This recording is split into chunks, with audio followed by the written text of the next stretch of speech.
What's going on, everybody? It's KRYPTONIAN SAIYAN here, bringing you guys another review for Black Clover Chapter 359. And dude, the moment that we Noelle fans have waited for is finally here. Our girl has showed up with a very sick new form and an amazing design. Oh yeah, baby! That's what I've been waiting for! And she's about to throw down against her mother in a battle that will hands down cement Noelle as being above Wizard King level. And best of all, she's fighting this battle with her own family, all of whom, except for Noelle, had given up on her. The time for Noelle to round out this trinity of Asta, Yuno, and Noelle is finally upon us. So my initial thoughts out of the way, let's back things up a bit and let's dive into the recap portion of the review before we unpack the chapter itself. And there's a lot to unpack. So the chapter opens up with Acier telling Noelle that he has indeed grown strong, but that where he currently is, this is the current limit for his body. We see some of the Silva siblings and they're crying tears, unable to raise arms against their mother, and Acier flat out scolds them, telling them that they should have been able to grow stronger than what they are currently, and if they didn't allow hatred to warp their minds, they would have been stronger. She goes on to say she shouldn't have died in the past, and even though her children are now weak, she says she still loves them all the more, and that they can just be reborn in this peaceful and equal and perfect utopia that Lucius is about to make. This way they can all live strong together. However, that's where Noelle shows up and makes her presence known. Just as Yuno attempted to be that beacon of hope for the Magic Knights, that's exactly what Noelle tries to be for her siblings by telling them that they have to stay strong. Upon seeing Noelle, Acier is taken back by the sight of her and remarks that she looks exactly like she did when she was younger, and she tells Noelle that she can be reborn in Lucius' world and that they can spend more time together. However, Noelle stands her ground, recalling the battle with Magicula and how she met her in the spirit form before, but states that now she's physically in front of her, she's the one that Noelle has to surpass at all costs. So the narrative of surpass your limits that's being set up right here, that's where things get really interesting, because Noelle points out the obvious, saying that Noelle no longer has the water spirit, and while she has indeed become stronger, you can tell this is a huge worry for him, but this was a great moment to set up what is coming to show that Noelle has indeed grown more powerful than she was in the Spade Kingdom arc. Noelle is shown thinking of how she couldn't do anything and she lost her saint stage, and she finds herself thinking, what is it that she can possibly do in a battle with Lucius? But she says that she can't give up because she knows that Asta is still alive somewhere and he hasn't given up either, which inspires her to keep moving forward. That's when Kahano shows up saying that she needs her help at the underwater temple, and Noelle is taken to the sea god that has been worshipped in ancient times in this flashback that we're getting. According to the lore, the dragon will awaken from its slumber when the world is at risk and about to end, and it's in search of a strong water mage to assimilate within a spirit form. Noelle enters into a contract with the sea god, which we learn is called Leviathan, and that's when Noelle powers up into her new Valkyrie form, stating that she's going to surpass her mother, and even Acier is taken back at how powerful Noelle's become and the amount of mana that she's producing as she prepares to battle. Now that we got the recap done, let's unpack a few things. So first and foremost, Tabata is not slick with the naming of the sea god Leviathan in the final arc, where we have the theme of Judgment Day running rampant and all this stuff from nods to the book of Revelations that you have in the Bible, and we have the paladins dressed up like angels, and Lucius is giving out Antichrist vibes, and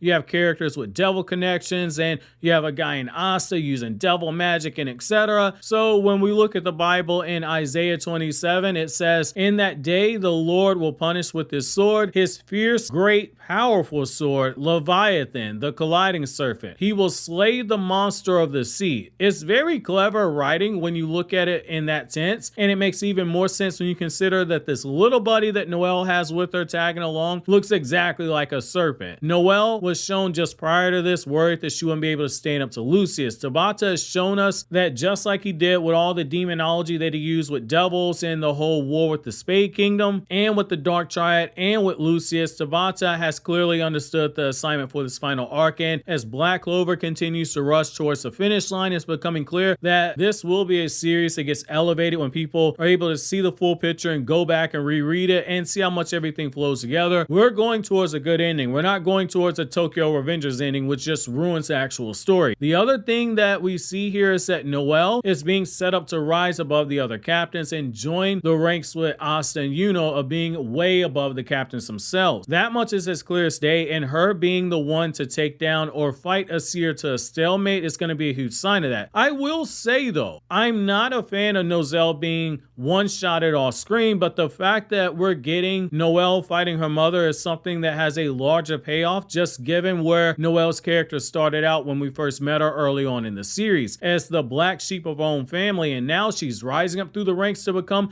the strongest member of her family. The dragon scales on the armor of Noelle is also a nice touch aesthetically, and it continues building on what we've seen before with Noelle's different Valkyrie armors. Now, this might wind up being my favorite form of Noelle when this series itself is over. It's between this and it's between what we saw when she fought against Magicula in the Spade Kingdom arc. I think we got a pretty strong argument right now that Noelle is currently stronger than she was with her Saint stage, and the fact that Noelle doubted her briefly is going to be used as a bar to show just how far she's come when Noelle inevitably acknowledges her growth yet again. The other thing about this new form that is so poetic is that Noelle has Leviathan, and we saw all the chaos and destruction that it caused when she was being brought to it, and it brings us full circle to when we first met Noelle, just like we're seeing with this whole Silva family being wrapped up with that plot line. Everything about Noelle is coming full circle here. She couldn't control her power, and she was just a big ball of watery chaos in the early chapters of the series. Now she's tamed this beast and she has this contract with it after she's mastered her own chaos. It's very poetic in a way to begin the ending of her arc as a character as she fights the matriarch of her family in the form of her mother. The other thing that makes this chapter hit so hard, in my opinion, is that Acier did state that she was disappointed with her children. However, she's now facing her youngest child. It's going to be so poetic in a way to bring this whole Silva family drama to a conclusion, because she said that hatred and power had warped the hearts of her children, making them weak. And now Noelle, in this character, we have someone who doesn't have either of those things in her heart, and she's gained power in a way that's very befitting of a shonen heroine. She gained the power to protect those who are most precious to her, to serve as a sword for those who can't fight back, and to serve as a shield for those that she fights alongside, all while controlling the chaos inside of her. Acier eventually having to concede to her, or having Noelle bringing the emotions of the other siblings up and allow them to fight alongside Noelle in order to bring down their mother, which would again conclude the Silva family drama plotline and have the siblings that have not acknowledged Noelle actually have to do so and apologize for how they treated her in the past. Either one of those endings can definitely work. I think the other thing we have here is the fact that due to the fact that Noelle did directly compare herself to Lucius, and now she's got this new form, we could be seeing Asta and Noelle fight alongside Yuno, who is currently battling Lucius, which, Jesus, those combination attacks are about to go so hard right here. I think the other thing we have to keep in mind is that due to the sea god only awakening when the world was in danger of ending and needing a strong human to make a contract, means that we could be seeing Noelle's power level actually be on a sliding scale moving throughout this final arc, getting stronger as the fights progress, which it could be interesting. But the line from the Bible does make me think that we will see Noelle put up a good fight against Lucius when that inevitably happens, but she's not going to win, and that's where Asta's likely going to come in. The other thing to be considered is that Leviathan also exists in demonology, so that's another interesting thing in this story to actually consider when you start breaking everything down. When we look at the mythology, when we look at demonology and mythology, Leviathan is a large dragon of enormous power and control over water, and a monster of chaos that produces sea storms like hurricanes and typhoons. So we can see how powerful the attacks that we're about to see Noelle using when she has this form, because she's learned to control her chaotic magic where it's needed to fight. It's also worth noting that